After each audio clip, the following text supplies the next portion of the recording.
नमस्कार. मी भाऊ तोरसेकर. तुम्ही बघत आहात प्रतिपक्ष.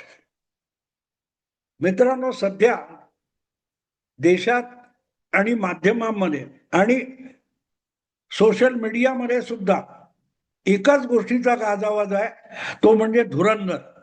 धुरंधर नावाचा चित्रपट, ज्या आजकाल एक फॅशन झालेली आहे. नवा सिनेमा अगदी मराठी असो किंवा हिंदी असो, या सिनेमांच्या येण्याची चाहूल आपल्याला वेगवेगळ्या दूरदर्शनच्या किंवा इतर कार्यक्रमातून लागते, सोशल मीडियातून लागते.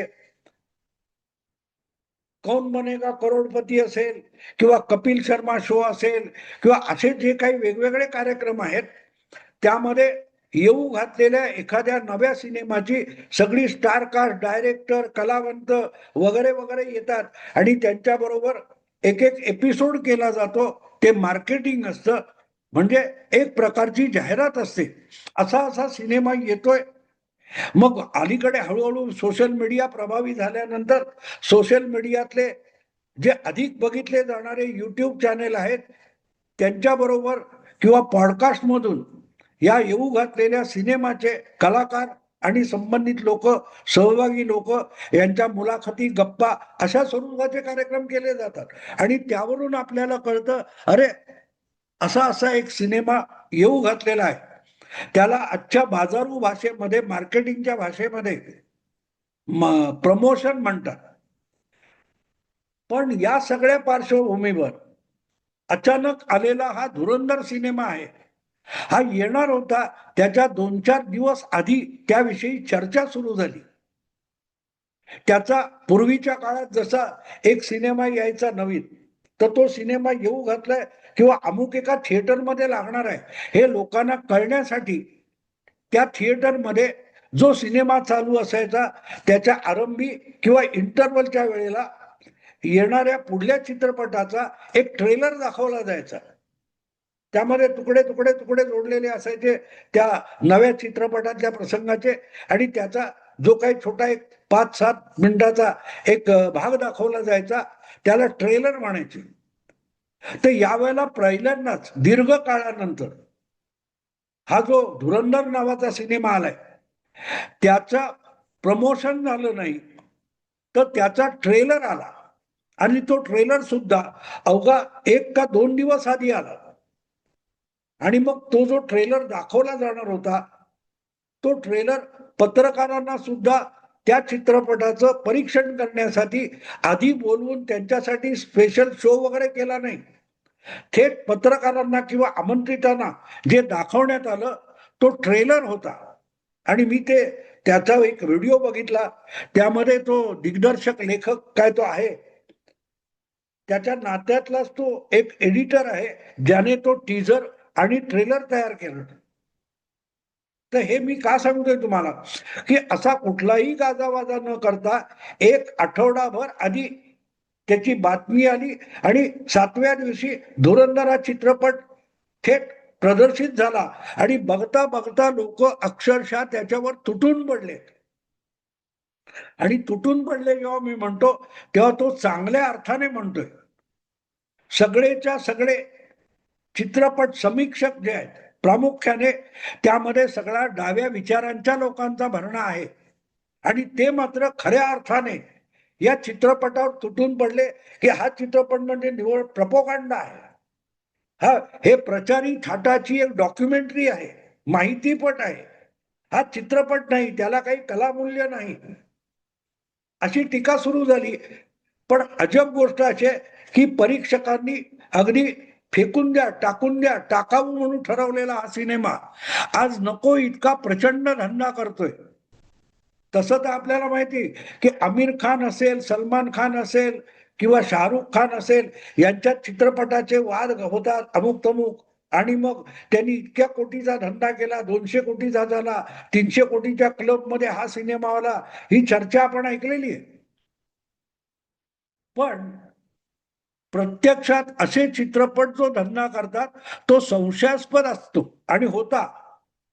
तुम्हाला गंमत एक सांगतो की दंगल नावाचा जो चित्रपट आमिर खानने काढला होता, त्याचा असाच प्रचंड गाजावाजा झाला. पण त्या चित्रपटाने भारतात जितके काय 700 कोटी 600 कोटी मिळवले त्यापेक्षा अधिक धंदा हा चीनमध्ये झाला. चीनमधून आमिर खानच्या दंगल चित्रपटाला भारतापेक्षा अधिक उत्पन्न मिळालं हा अजूब आहे. चीनमध्ये भारतीय चित्रपट एवढे लोकप्रिय कधी झाले? यापूर्वी कुठचे चित्रपट लोकप्रिय झाले होते? अगदी अलीकडच्या काळापर्यंत असं म्हटलं जायचं की रशियामध्ये भारतीय चित्रपट फार लोकप्रिय आहे. राज कपूर वगैरे, दिलीप कुमार, ही मंडळी रशिया आणि सोव्हिएत संघ होता त्यातल्या अनेक देशांमध्ये भारतीय चित्रपट, हिंदी चित्रपट लोकप्रिय होते. आणि मला आठवतं त्याप्रमाणे बहुतेक इंदिराजींच्या काळात किंवा कधीतरी देशाचे संरक्षण मंत्री असलेले जगजीवन राम हे सोव्हिएट युनियनच्या दौऱ्यावर गेले होते आणि परतल्यानंतर त्यांनी असं सांगितलं की रशियातल्या लोकांना मी राज कपूर वाटलो. तो अर्थात विनोद होता, हास्यास्पद होतं तसं बोलणं. कारण जितका राज कपूर देखणा होता तितके तुमचे जगजीवनराम देखणे वगैरे नव्हते आणि असं घडलं असेलच असं नाही. पण राज कपूरचे सिनेमा आणि राज कपूरच्या चित्रपटातली गाणी ही रशियामध्ये किंवा सोव्हिएत राज्यांमध्ये फार लोकप्रिय होती. पण चीनमध्ये भारतीय गाणी किंवा भारतीय सिनेमा लोकप्रिय होता हे दंगल, आमिर खानचा दंगल सिनेमा येईपर्यंत आपल्याला कळलं नव्हतं. आणि मग असा प्रश्न पडतो की एवढे यांचे चित्रपट बघायला जातो कोण? तर अनेकदा अशी आलेली माहिती आहे समोर की मोठमोठ्या कंपन्या आपल्या कर्मचाऱ्यांसाठी या शाहरुख खान, सलमान खान किंवा आमिर खान यांच्या चित्रपटाचं बल्क बुकिंग करतात. अख्खा शोच्या शोची तिकीट ही कंपनी विकत घेते आणि आपल्या कर्मचाऱ्यांनी तो सिनेमा बघावा म्हणून स्पॉन्सर करते. त्याबद्दल अशीही वदंत आहे की बाहेर थिएटरच्या हाऊसफुल असा बोर्ड लागलाय, पण जे कोणी आज चित्रपट बघायला जातात त्यांना 5-50 लोक सुद्धा थिएटरमध्ये सापडत नाही. ते काय पीव्हीआर वगैरे असतो तो मल्टी स्क्रीन वगैरे, म्हणजे बोगस काळा पैसा पांढरा करण्यासाठी असे चित्रपट हे करोडो करोडोचे धंदे करतात असं दाखवलं गेलं. पण धुरंधर ज्या वंशावळीतून आलेला आहे, ताशकंद फाईल्स किंवा Kashmir files, Kerala story, vaccine war वगैरे वगैरे जे चित्रपट जे डाव्यांच्या पेक्षा वेगळ्या लोकांनी काढलेत आणि डाव्या विचारसरणीच्या रस्ता झुगारून कथाकथन करणारे, कलाकृती करणारे जो वर्ग आहे, ज्यांना चित्रपटाचे थिएटर्स मिळत नव्हते, ज्यांना कुठचा बॉलिवूड मधला फायनान्सर त्यांच्या चित्रपटामध्ये पैसा गुंतवत नव्हता, त्या परंपरेतून आलेला धुरंधर हा चित्रपट आहे. आणि योगायोग असा, मी जेव्हा जितका विचार मी अजून बघितलेला नाही, पण मी त्याच्यावर जेव्हा विचार करतोय तेव्हा मला एकदम 80च्या किंवा 90च्या दशकामध्ये आलेला मिस्टर इंडिया नावाचा चित्रपट आठवतो. अनिल कपूर, श्रीदेवी, अमरीश पुरी वगैरे वगैरे लोकांचा जो चित्रपट होता तो सुद्धा खूप गाजला होता. भरभरून लोकांनी तिकीट काढून बघितला, लोकांनी एन्जॉय केला. पण त्यामधला तो गाजलेला व्हिलन मोगॅम्बो, मोगॅम्बो खुश हुआ, हा जो काय डायलॉग होता तो इतका पॉप्युलर झाला व्हिलनचा असून सुद्धा की अमरीश पुरीला मोगॅम्बो म्हणून जाहिरातीत आणलं गेलं. अनेक उत्पादनांच्या जाहिराती मोगॅम्बो करायचा, इतका तो मोगॅम्बो लोकप्रिय होता. पण तो खलनायक होता. धुरंधर चित्रपटात सुद्धा तो रहमान डकैत हे विलन खलनायक पात्र आहे, जी भूमिका अक्षय खन्नाने वठवली आहे. आणि सगळे चित्रपट बघायला जाणारे आहेत ते अक्षय खन्नाच्या अभिनयावर फिदा झालेले आहेत. त्याचीच गाणी सगळीकडे गाजतायत. चित्रपटाचा हिरो रणवीर सिंग आहे, पण लोकांच्या तोंडावर चर्चेमध्ये अक्षय खन्ना जो खलनायक आहे. पण मुद्दा तो नाहीये. या चित्रपटाच्या निमित्ताने एक जो माहोल बनलेला आहे, लोकांना हा चित्रपट का आवडला हे इथल्या परीक्षकांना कळत नाहीये, बुद्धिमंतांना कळत नाहीये.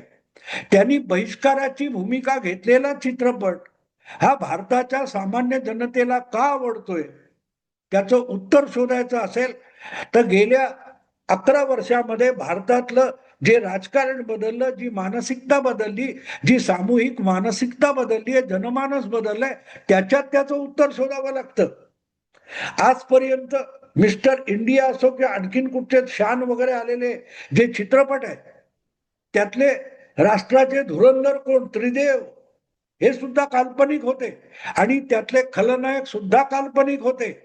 मोग्यांबो काल्पनिक होता, तसा त्रिदेव मधलाही खलनायक काल्पनिक होता आणि त्यातले हिरो सुद्धा पराक्रमी पुरुष हे सुद्धा काल्पनिक होते. तो अनिल कपूर मिस्टर इंडिया म्हणून ते हातात काहीतरी एक बेल्ट घालतो आणि हातातलं ते बंधन असतं, त्याच्याबरोबर तो एकदम गायब होतो, दिसेनासा होतो, अदृश्य होतो आणि तो अदृश्य होऊन मोगॅम्बो नावाच्या त्या खलनायकाचं निर्दालन करतो. त्याच्यावर लोक फिदा होते. पण त्याचा अर्थ समजून घ्या. लोकांच्या डोक्यात असं होतं की या देशामध्ये इतका भ्रष्टाचार माजलेला आहे, इतका अराजक माजलेला आहे, काँग्रेस आणि काँग्रेसची सत्ता या देशामध्ये इतकं अराजक माजवते की अराजकातून सुटका व्हायची असेल तर मिस्टर इंडिया सारखा कोणतरी चमत्कारी पुरुष अवतरला पाहिजे, जो साध्या डोळ्यांना दिसत नाही पण मोगॅम्बो सारख्या खलनायकाचं निर्दालन करू शकतो, याची प्रतीक्षा लोक करत होते मिस्टर इंडिया पासून. आणि ते होत नसेल तर निदान कल्पनेत तरी खलनायकाचं निर्दालन होतं, हे बघण्याचा आनंद लुटण्यासाठी लोकांनी मिस्टर इंडिया सुद्धा परत परत जाऊन बघितला होता, एन्जॉय केला होता. आठवतो तुम्हाला? पण त्यातला मोगॅम्बो हा खलनायक सुद्धा खोटा होता की जो तुमचा भारत नावाचा देश उद्ध्वस्त करायचा आहे किंवा त्याच्यावर कब्जा करायचा आहे, असं एक काल्पनिक पात्र आहे. त्याचा कुठला देश नाही, तो शत्रू देश नाही, तो कुठच्या तरी एका समुद्रातल्या बेटावर त्यांनी आपलं एक काहीतरी बनवलेलं आहे, जकीरा वगैरे काय ते, हे काल्पनिक होतं. पण धुरंधर मधले हिरो पण खरे आहेत आणि खलनायक सुद्धा खरे आहेत, विलन सुद्धा खरे आहेत. आणि त्यामुळे मिस्टर इंडियाचं जे काल्पनिक होतं ते वास्तवात उतरताना बघितल्यानंतर कुठलीही जाहिरात आणि कुठलंही प्रमोशन नसताना भारतीय प्रेक्षक धुरंधरवर तुटून पडलेला आहे. पण ज्यांनी मिस्टर इंडियाचं कौतुक केलं होतं असा जो समीक्षक परीक्षक वर्ग सिनेमाचा आहे, ते मात्र रडकुंडीला आले, कारण त्यांच्या लक्षात यायला लागलं की आता भारतीय समाज मन हे आपल्या हातातून निसटलेलं आहे. आपण जे मत व्यक्त करतो, आपण जो नॅरेटिव्ह पुढे करतो, तो भारतीय जनता जुमानीशी झालेली आहे. आपण कितीही मोदीला बदनाम करावं, आपण किती अमित शहाला किंवा देवेंद्र फडणवीसला खलनायक म्हणून पेश करावं, लोक त्यांना हिरो मानतात. जनमानसावर हे गारुड मोदी युगामध्ये सुरू झाले.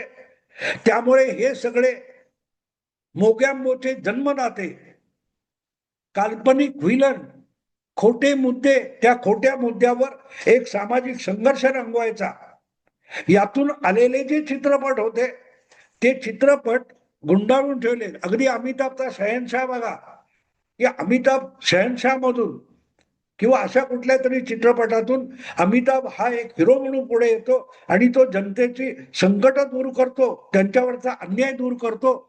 पण कायद्याने अन्याय दूर करणारी व्यवस्था नव्हती. कायद्याचं राज्य, घटनात्मक राज्य म्हणजे अन्यायासाठी गुंडगिरी करणारे, मनमानी करणारे यांना मोकाट रान, अशी जी परिस्थिती होती. आणि त्यामुळे देशामध्ये घातपात, देशविरोधी भावना, त्याची जपणूक, भारत तेरे तुकडे हो गए हे उजळ माथ्याने भारताच्या महत्वाच्या विद्यापीठामध्ये विद्यार्थी ओरडतात. पार्लमेंटवर, संसदेवर हल्ला करणारा फासावर जातो, त्याच्याशी सहानुभूती व्यक्त करण्यासाठी नेहरू विद्यापीठाचे विद्यार्थी आणि संघटना येऊन आंदोलन करतात आणि भारताचे तुकडे होतील अशी शापवाणी उच्चारतात. या सगळ्याला गांजलेला जो भारतीय नागरिक होता, समाज होता, तो धुरंधराच्या शोधात होता. आणि तो धुरंधर गेल्या 10 वर्षांनंतर हळूहळू दृगोचर व्हायला लागलाय, दिसायला लागलाय. अचानक भारताविरुद्ध कॅनडामध्ये कारस्थान करणारे जे खलिस्तानी होते त्यांचे कोणतरी अज्ञात वीर मुडदे पाडायला लागला. पाकिस्तानमध्ये 20-25 असे भारत विरोधी उचापती करणारे जे घातपाती जिहादी होते त्यांचे मुडदे पाडले जायला लागले. बांगलादेशात काही भारत विरोधी जिहादींचे मुडदे पाडले गेले आणि कोणी मुडदे पाडले याचा पत्ता नाही. कोणीतरी अज्ञाताने हल्ला केला आणि त्याच्यात भारताविरुद्ध कारस्थान करणारे, भारतात घातपात करणारे मारले जातात. ते अज्ञातवीर धुरंदर असतात. त्या धुरंदराचा चेहरा म्हणून या पिक्चर मध्ये, या सिनेमामध्ये एक रणवीर सिंगला पेश केलाय. पण लोकांना माहितीये आपण बघायला जातोय तो रणवीर सिंगचा चेहरा असेल, पण प्रत्यक्षात आपण ज्याचं कर्तृत्व बघतोय तो अज्ञातवीर आहे. अज्ञातवीर आहे. आजचे भारताचे सुरक्षा सल्लागार किंवा त्यांच्या पाठीशी ठामपणे उभे राहणारे परराष्ट्र मंत्री जयशंकर असतील, गृहमंत्री अमित शहा असतील, पंतप्रधान नरेंद्र मोदी असतील, भारत सरकार हे धुरंदर आहे. आणि ज्या वेळेला हे सरकार इतके ठाम आणि न वाकणारे, झुकेगा नाही साला असं व्यवहारात करून दाखवतात, तेव्हा शेकड्यांनी धुरंदर तयार होत असतात आणि आपोआपच तुमचा देश अधिकाधिक सुरक्षित होत असतो. त्याचं प्रतिबिंब जेव्हा चित्रपटात दिसतं, चित्रपटाच्या कथेत दिसतं, तेव्हा लेख तिथे जाऊन तुटून पडतात. आणि जेव्हा ते होताना आपण बघतो तेव्हा आजपर्यंतचा खोटा व्हिलन जो खुश व्हायचा, मोग्यांबो खुश हुआ, काय डायलॉग आहे बघा. एक खलनायक खुश होतो, हा डायलॉग अतिशय लोकप्रिय झालेला होता. तो डायलॉग लोकप्रिय करणारे आणि त्याची पाठ थोपटणारे जे समीक्षक होते त्या सगळ्यांना भारतीय चित्रपट प्रेक्षकाने धुरंदरच्या निमित्ताने जमीनदोस्त करून टाकले. त्यांची स्वप्न, त्यांचा नॅरेटिव्ह भुईसपाट करून टाकलाय. आणि म्हणून त्यांचा जो जळफळाट चालू आहे धुरंदर चित्रपट चाललेला बघितल्यानंतर, त्याचं कारण सरळ आहे की धुरंदर आल्यामुळे हे छुपे आपला चेहरा लपवून मोगेमोगिरी करणारे जे होते त्यांचे मुखवटे फाटलेले, धुरंदरने ते मुखवटे फाडलेले. लोकांनी खरे मोगेंबो ओळखायला सुरुवात केलेली आहे. त्या सगळ्या मोग्यामोना सामान्य जनता सुद्धा आपल्या मताच्या अधिकारातून जमीनदोस्त करायला लागली. तो पराक्रम मतदानाचा जो पराक्रम आहे, मतदानातून सामान्य मतदार, सामान्य भारतीय नागरिक जो पराक्रम करतोय त्याला चेहरा नाहीये, पण त्याचं प्रतिबिंब या धुरंदरच्या कथानकामध्ये पडत असेल तर प्रत्येकामध्ये आपल्यात एक धुरंदर आहे ही जाणीव वाढते. आणि मग आपण एकटे नाहीत, आपलं एक चित्र दिसतंय, त्याच्यात रणवीर सिंग दिसत असेल, त्या रणवीर सिंग मध्ये स्वतःला बघण्यासाठी आपणही असा पराक्रम करू शकतो. हत्यार घेण्याची गरज नाही, आपण मतातून ते करू शकतो हे दाखवण्यासाठी हजारोच्या संख्येने लोक परत परत जाऊन धुरंदर चित्रपट बघतायत. तेव्हा या सुप्तावस्थेतल्या भारतीय समाजातल्या धुरंदराला जागृत करणारा हा जो चित्रपट आहे तो चालताना बघून आपले चेहरे लपवून मोग्यांबोईगुरी करणारे जे आहेत त्यांना घाम फुटला असेल तर नवल नाही, नवल नाही. असो मित्रांनो, आता थांबतो. आवडलं तर लाईक करा, शेअर करा आणि प्रतिपक्षाला सबस्क्राईब करा. नमस्कार.